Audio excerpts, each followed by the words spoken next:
Sveicināti! Šajā video apskatīsim uzdevumu ar auklu sasaistītu ķermeņu kustība pa horizontālu virsmu. Tātad iepazīsimies ar doto situāciju.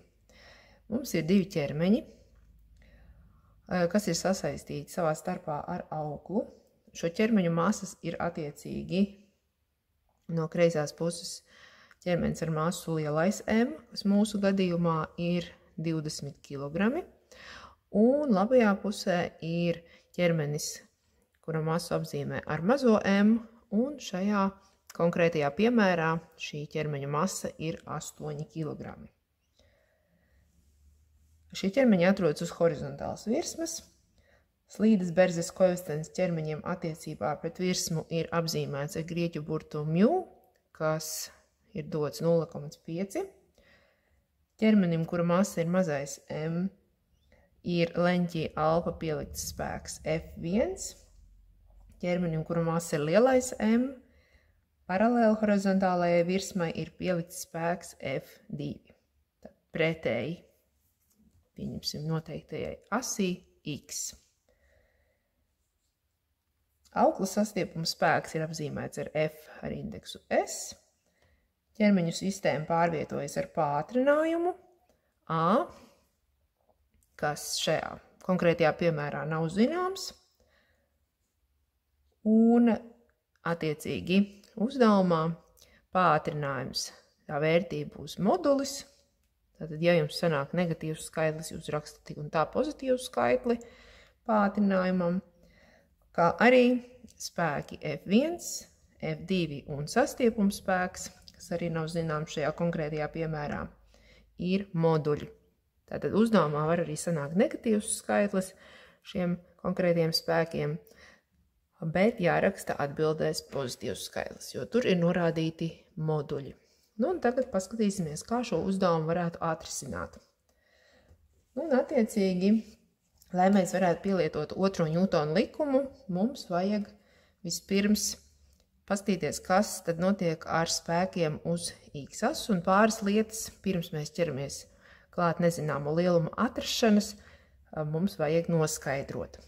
Nu, un pirmais, ko mēs varētu izdarīt, ir attiecīgi noskaidrot spēka F1 projekciju uz X-as. Tātad es viņu apzīmēju ar F1X, un šeit mums jāizmanto ģeometrijas formulas. Nu, tad sastādīsim vienādojumu. F1X, kas attiecīgi pret leņķi alfa ir piekatete, pret spēku F1, kas ir hipotenūza. Nu, un mēs zinām, ka piekatete pret hipotenūzu, tas ir kosinus. Kosinus dotajam leņķim alfa. Nu, līdz ar to vienādojums mums ir gatavs. No šī vienādojuma mums vajadzēs atrast spēku F1 projekciju, F1X. Tātad F1X ir, tātad uz diagonāls jāsareizina F1 ar kosinus leņķim alfa. Attiecīgi ievietosim skaitļus. Tātad F1 mums ir 400, reizinam ar kosinus, un leņķis alfa ir 60 grādi. Nu, kosinus 60 grādiem šajā gadījumā ļoti viegli ir izreikināt, var to arī zināt, tā ir viena puse, bet varam arī izmantot kalkulātoru. Tātad 400 jāsareizina ar kosinus 60 grādiem, kas ir viena puse, bet, nu, kalkulators mums tā arī izdod. 400 reiz viena puse ir 200, un tie ir ņūtoni. Nu, tāda viena starpdarbība. Tālāk mums vajadzēs arī priekš formulas, kur ir berzes spēks. Arī šajā uzdevumā berze, protams, darbojas, jo ir berzes koeficients dots. Mums vajadzēs izrēķināt berzes spēku, izmantojot šo formulu, un tagad to mēs arī varam uzrakstīt. kā berzes spēks ir attiecīgi berzes koeficients reizināts ar reakcijas spēku. Bet kas tad ir reakcijas spēks? Tātad reakcijas spēks attiecīgi ir tātad tas, kas atgrūž no virsmas doto ķermeni, un tātad reakcijas spēks ir, principā, tā virsma netiek ielausta tikpat liels, cik šī ķermeņa smaguma spēks. Tātad sanāk, ka mums berzes koeficients jāpareizina ar ķermeņa masa, lielais M, tātad šis te ķermenis tiek vilkts un rada berzi reiz brīvās krišanas pātrinājums G, kas ir aptuveni zemes virsmas tūmā 10 metri uz sekundes kvadrātu. Tad atliek salikt skaitļus.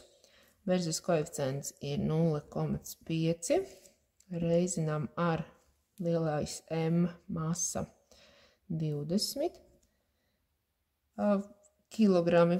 Tātad, ko mēs reiķinām? Mēs reiķinām berzes spēku ķermenim, kura masa ir lielais M.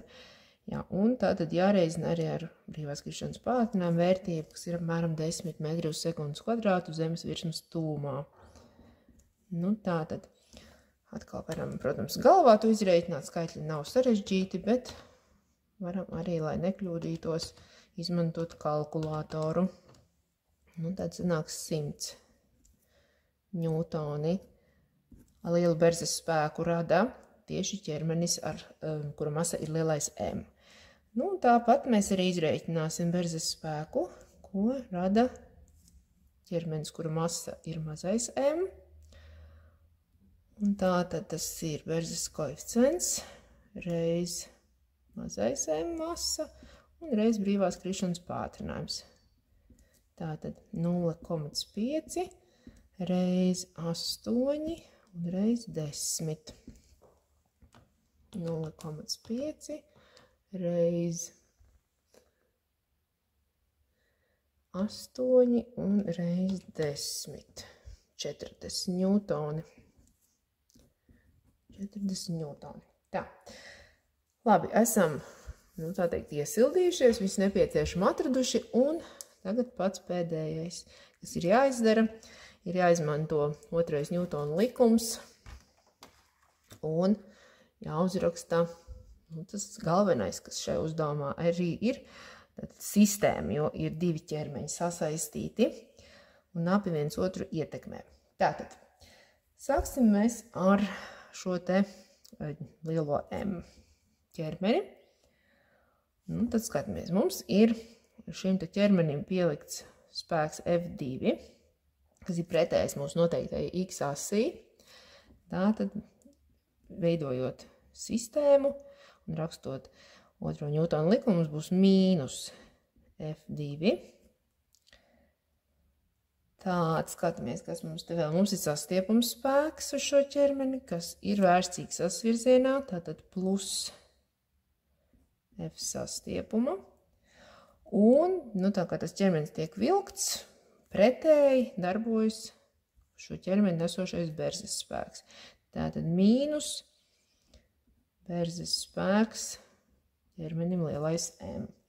Un visu šo spēku, kas ir uz šo ķermeni pielikti, summa ir vienāda ar kopspēku, un pēc tātad 2. ņūtona likuma kopspēks ir masa reiz pātrinājums. Tātad tas viss ir vienāds ar masa ir lielais M šim ķermenim un reiz pātrinājums. Tā. Tagad apstrādāsim tādā pašā veidā otru ķermeni, kura masa ir mazais M, 8 kg. Skatāmies, kas tad mums te ir.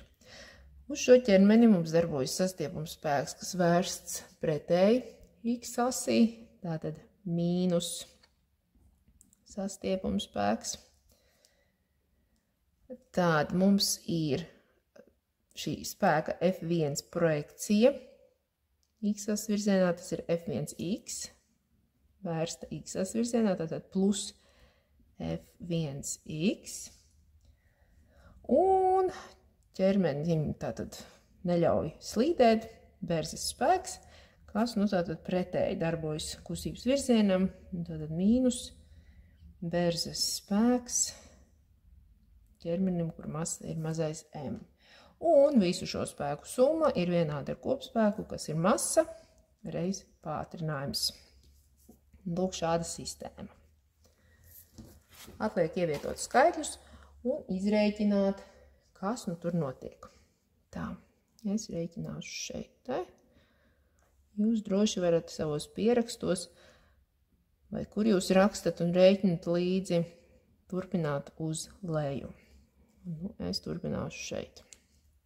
Tātad, F2 50 mīnus 50 plus sastiepuma spēks, tas man nav zināms, mīnus berzes spēks lielajam M, tātad mīnus 100, un tas ir masa 20 reiz pātrinājums, kuru es nezinu. Labi, un tagad otra rinda sistēmā. Tātad sastiepuma spēks nezinu, mīnus sastiepuma spēks. Tā, projekciju es atradu, plus projekcija ir kur 200 ņūtoni, mīnus, un šis arī tika atrast 40. Ņūtoni ir berzes spēks mazajam M ķermenim. Un tas viss summā dod masa 8 reiz pātrinājums A. Sistēmas zīme. Labi, mēģināsim vienkāršot šo sistēmu. Un tā tad, ko mēs varam savilkt? Mēs varam savilkt līdzīgos. Mīnus 50, mīnus 100 ir mīnus 150. Plus sastiepuma spēks ir 20A. Un otrā rindā, tātad mums ir mīnus sastiepuma spēks. Savēlkam 200 mīnus 40 ir plus 160. To jau mēs varam galvā izdarīt. Un tas ir vienāds ar 8A. Tā. Nu, labi, redz, ka mēs redzam, ka mums sastiepuma spēki ir pretēji. Mēs varam izmantot saskaitīšanas paņēmienu. Saskaitīsim abas rindas sistēmas kopā. Sastiepuma spēki pazudīs. Tā mīnus 150 plus 160 ir 10. Vai ne? 10 ir, un 20A plus 8A ir 28A. Nu, atradīsim no šejienes A pātrinājumu. Un tas mums tātad ir, viss ir jāizdala ar 28. Tātad 10 izdalam ar 28. Jums gan varētu sanākt skaisti skaitļi. Nu, tātad būs nopaļoti 0,36 metri uz sekundes kvadrātu. Ir pātrinājums, nu, tad to var ierakstīt arī jau tabulā. Esam atraduši pātrinājumu, ar kādu viss šī sistēma kustās, un tagad atliek izvēlēties kādu no sistēmas rindām un ievietot pātrinājumu un izrēķināt, cik tad sanāk sastiepuma spēks. Nu, es varētu to pašu pirmo rindu arī izmantot. Tā ir atbilde 1, pasvītrosim. Tā, nu, tātad mīnus 150 pirmajā rindā plus sastiepuma spēks ir 20 reiz pātrinājums 0,36. Tātad sastiepuma spēks ir vienāds. Nu, labi, ka es neizdzēšu. Man 20 reiz 0,36. Man atliek pareizināt šo visu iznākumu ar 20. Okay. Un tam visam tātad pārceļot 150 pāri, mīnus 150 būs plus 150. Pieskaitīsim plus 150. Nu, lūk, un rezultāts aptuveni 157 ņūtāni. Nu, lūk. Un uzdevums ir atrisināts. Paldies, ka skatījies!